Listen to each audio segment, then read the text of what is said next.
Hello, আসসালামু আলাইকুম আমার প্রিয় বন্ধুরা, কেমন আছেন আপনারা সবাই? নিশ্চয়ই ভালো আছেন, আমিও ভালো আছি। আজকে আপনাদের সাথে একটি অসাধারণ পিঠার রেসিপি শেয়ার করতে যাচ্ছি, আমাদের ব্রাহ্মণবাড়িয়ার ঐতিহ্যবাহী পিঠা। তাহলে চলুন দেখে নিই আমি কিভাবে তৈরি করি। আমি এখানে চালের গুঁড়ি নিয়েছি, নিয়ে এখানে হালকা কুসুম গরম পানি করে নিয়েছি। এখন আমি একটা ডো তৈরি করব ভালো করে। কুসুম গরম পানির বদলে আপনারা ঠান্ডা পানিও ব্যবহার করতে পারেন, কোনো সমস্যা নেই। আমি ভালো করে মেখে নিচ্ছি। এটা যত ভালো করে মাখা হবে পিঠাগুলো ততই স্মুথ হবে।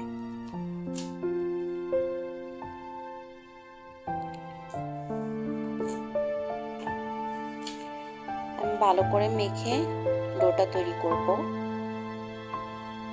আপনারা যদি বাসায় এই রেসিপিটা ট্রাই করেন তাহলে আমার ভিডিওটা ভালো করে ফলো করে যদি আপনারা ট্রাই করেন অবশ্যই পারফেক্টলি তৈরি করতে পারবেন।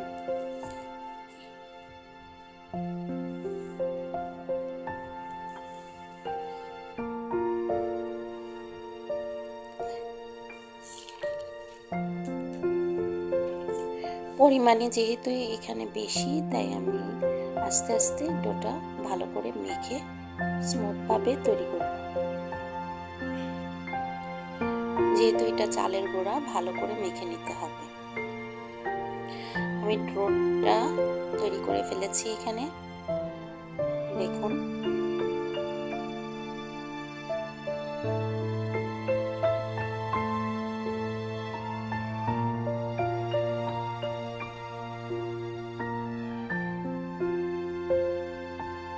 বন্ধুরা, আমার ভিডিওগুলো যদি আপনাদের কাছে যদি ভালো লেগে থাকে তাহলে অবশ্যই লাইক, কমেন্ট, শেয়ার করতে ভুলবেন না।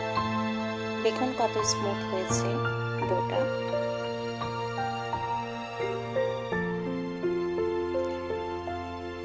আমি হাতগুলো ভালো করে ধুয়ে নিয়েছি। এখন সামান্য পরিমাণ কাই নিয়ে তারপর কিভাবে তৈরি করি সেটাই আপনারা দেখুন।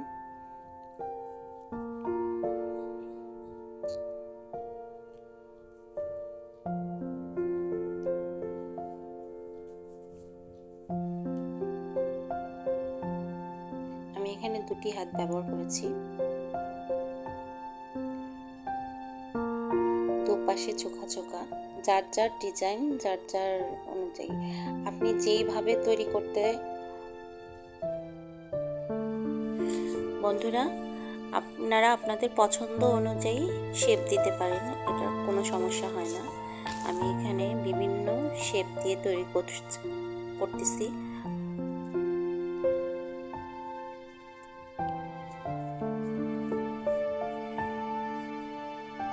যেহেতু পিঠার পরিমাণগুলো একটু বেশি, তার জন্য এখানে আমার মাও আমার সাথে হেল্প করবে।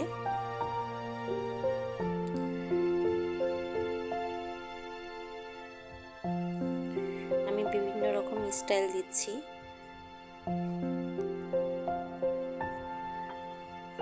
আপনারা সেটা ফলো করলেই আপনারা তৈরি করতে পারবেন বাসায়। পিঠাটা তৈরি করা খুবই সোজা, খেতেও খুব দারুণ লাগে। এই পিঠাটার সাথে যদি ঝাল ঝাল মাংস কষা হয় আর যদি শুটকি, বিভিন্ন রকমের শুটকির ভর্তা হয়, তাহলে পিঠাটা খেতে দুর্দান্ত লাগে।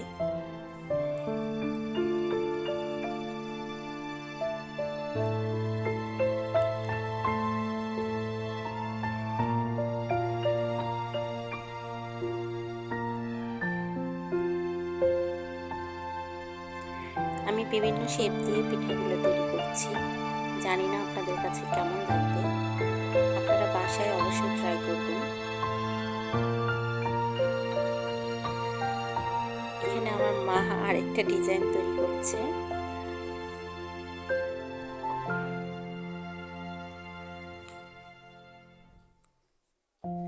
আপনারা দেখে নিন।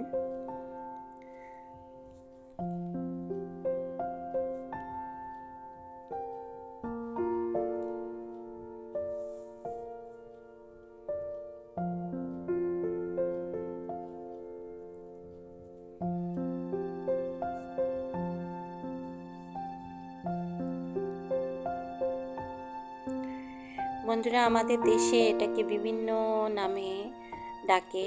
কেউ চোখা পিঠা বলে, কেউ ম্যাড়া পিঠা বলে, আবার কোনো কোনো এলাকায় দেখা যাচ্ছে এটাকে মুইঠা পিঠাও বলে।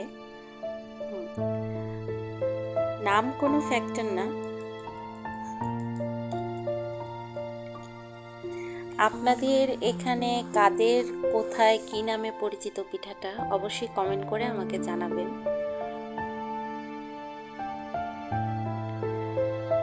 আমার মা এখানে একটা কলসি তৈরি করেছে, তারপর একটা পাখি তৈরি করেছে।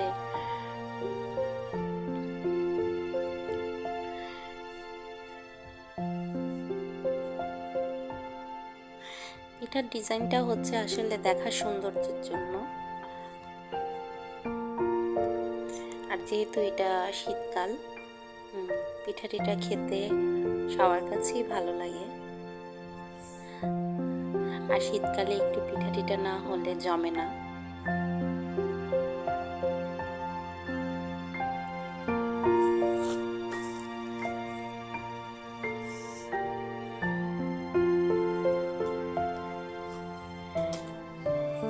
বন্ধুরা, পিঠার রেসিপিটা আপনাদের কাছে কার কাছে কিরকম লেগেছে সেটা আমাকে অবশ্যই কমেন্ট করে জানাবেন।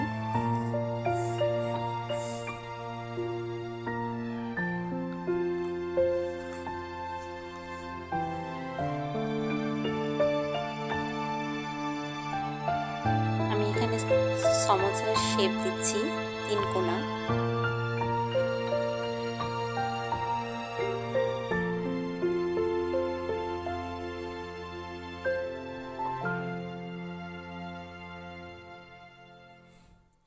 আমার মা এখানে একটা হাঁড়ি তৈরি করছে, যেহেতু উনি আগের দিনের মানুষ, বিভিন্ন রকম কুটির শিল্প ওনার জানা আছে। আমি ওনার মতো এত সূক্ষ্ম করে বানাতে পারি না, তারপরে চেষ্টা করি। ওনার কাছ থেকে আমার শেখা।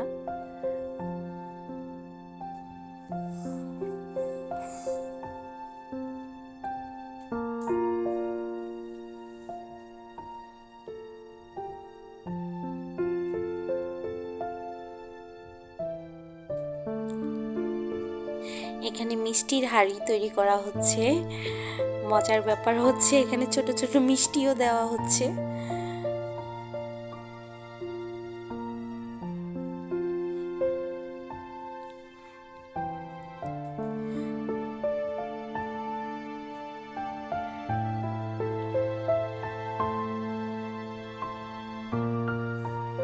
আপনাদের কাছে কার কার কাছে এই পিঠাগুলো খেতে ভালো লাগে অবশ্যই আমাকে জানাবেন কমেন্টের মাধ্যমে। আর যদি ভিডিও ভালো লেগে থাকে তাহলে অবশ্যই লাইক, কমেন্ট, শেয়ার করে দেবেন। আর যদি আমার চ্যানেলে আপনারা নতুন হয়ে থাকেন তাহলে সাবস্ক্রাইব করে পাশে থাকবেন। পাশে থাকা বেল আইকনটি ক্লিক করে দেবেন। ভিডিও আপলোড দেওয়ার সাথে সাথে নোটিফিকেশন আপনাদের কাছে চলে যাবে।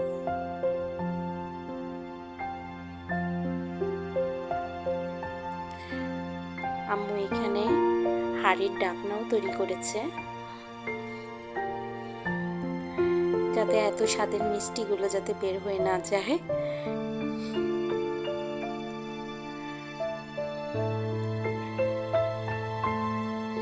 ঢাকনাটাকে আবার হাত দিয়ে ডিজাইন করে দিচ্ছে।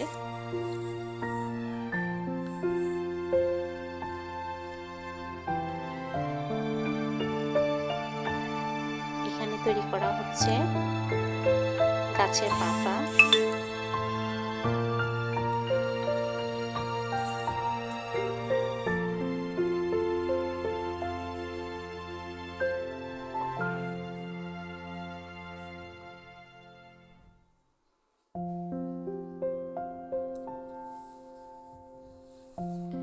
ডিজাইনগুলো আপনাদের কাছে কেমন লেগেছে অবশ্যই জানাবেন।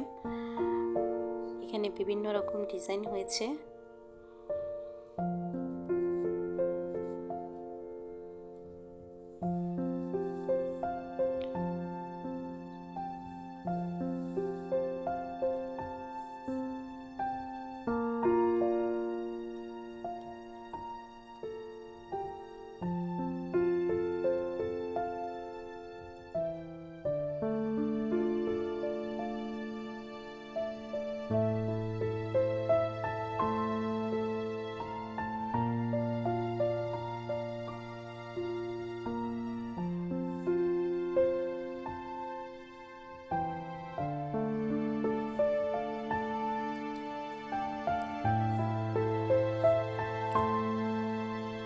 বিভিন্ন ডিজাইন দিয়ে আমরা পিঠাগুলি তৈরি করছি।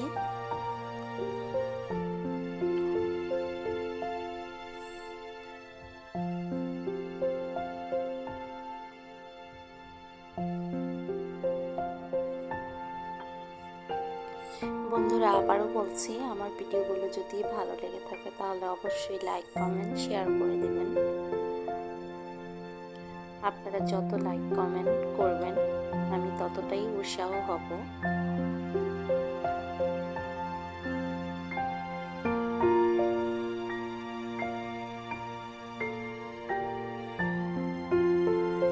এই পিঠাটা তৈরি করে ভাপে দিয়ে সিদ্ধ করে পিঠাটা আপনার ডিপেও সংরক্ষণ করে রাখা যায় অনেক দিন পর্যন্ত এয়ারটাইট বক্সে।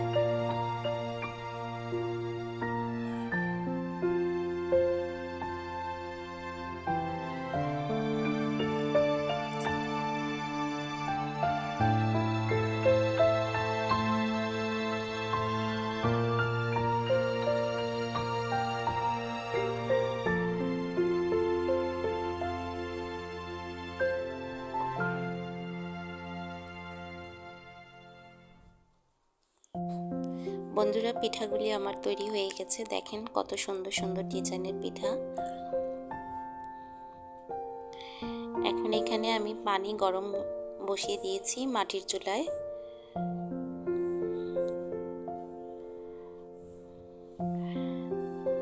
শীতের দিনে মাটির চুলায় রান্না করতে ভালোই লাগে।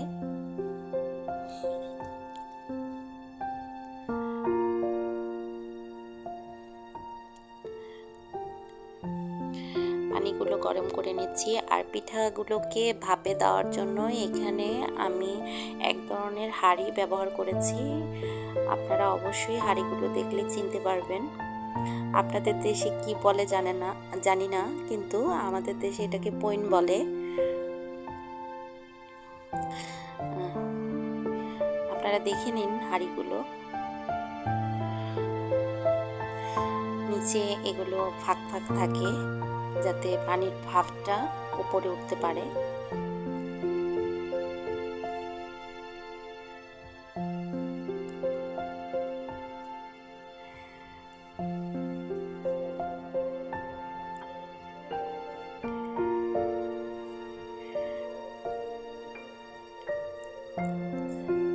পানিগুলো প্রায় গরম হয়ে এসেছে।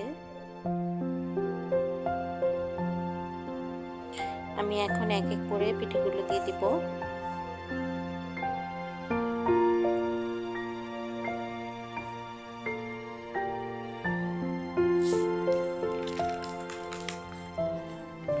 একসাথে সবগুলি দেয়া যাবে না।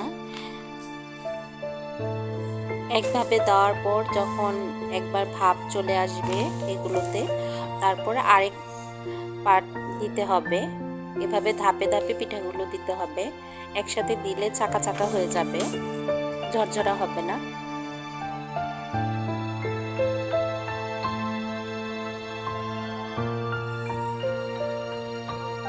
এটা মাটির, এটারও নিচে ফাঁক ফাঁক আছে।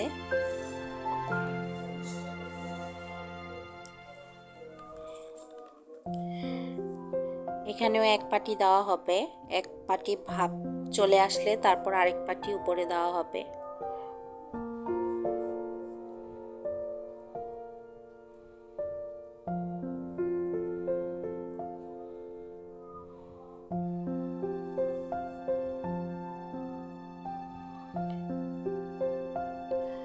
পিঠাগুলো বানাতেই যা সময় লাগে, কিন্তু ভাপ দিলে এটা সিদ্ধ করতে বেশি সময় লাগে না। ভাপে খুব তাড়াতাড়ি এটা তৈরি হয়ে যায়।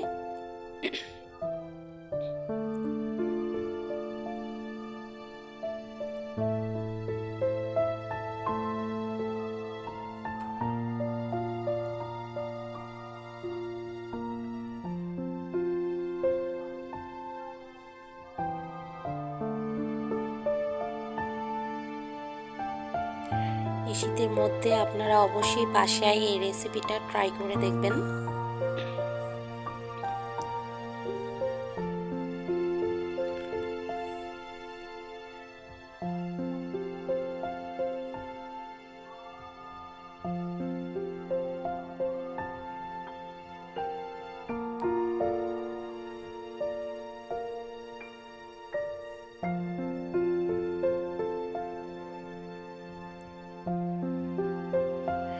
পিঠাগুলোতে আমার ভাপ চলে এসেছে।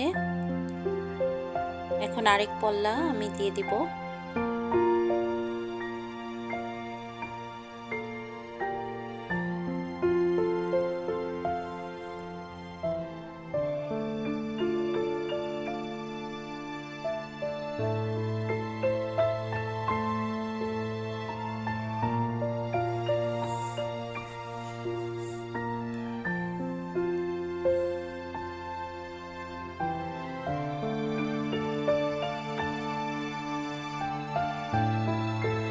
এই পিঠাগুলো তৈরি করে আপনারা নর্মাল ফ্রিজে রেখেও সপ্তাহখানেক খেতে পারবেন।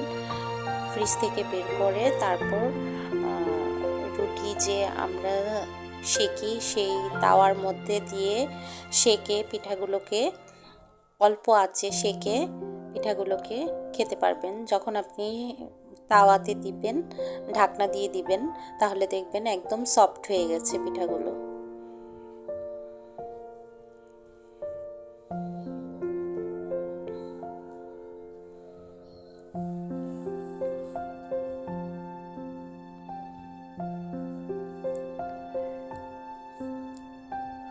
সবগুলো পিঠা দিয়ে দেওয়া হচ্ছে।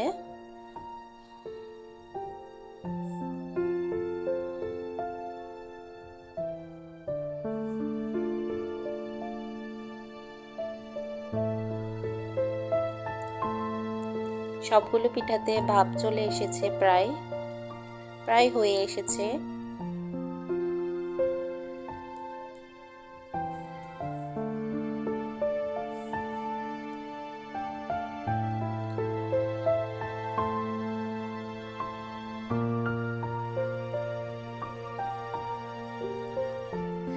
পিঠাগুলোতে এখন ঠান্ডা পানি দেওয়া হচ্ছে, যাতে পিঠাগুলো ঢাললে একটা হাঁড়িতে যখন ঢালা হবে তখন ঝরঝরা হয়ে যাবে, লেগে থাকবে না হাঁড়িতে।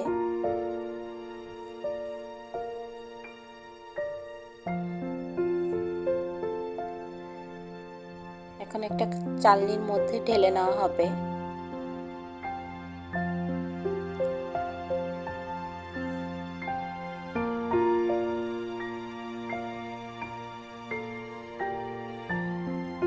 বন্ধুরা কি দেখুন, পিঠাগুলো ঢেলে নেওয়া হয়েছে এখানে।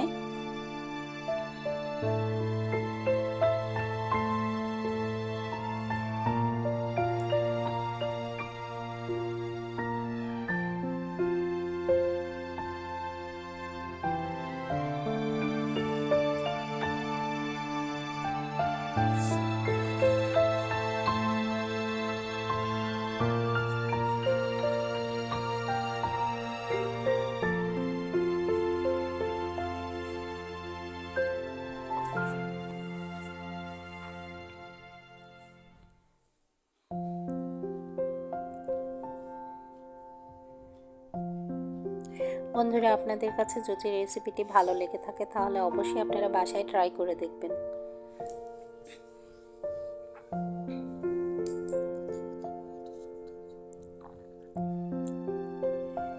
সবগুলো পিঠা এখানে ঢেলে নেওয়া হয়েছে। আপনাদেরকে এখন প্লেটে সাজিয়ে দেখানো হচ্ছে।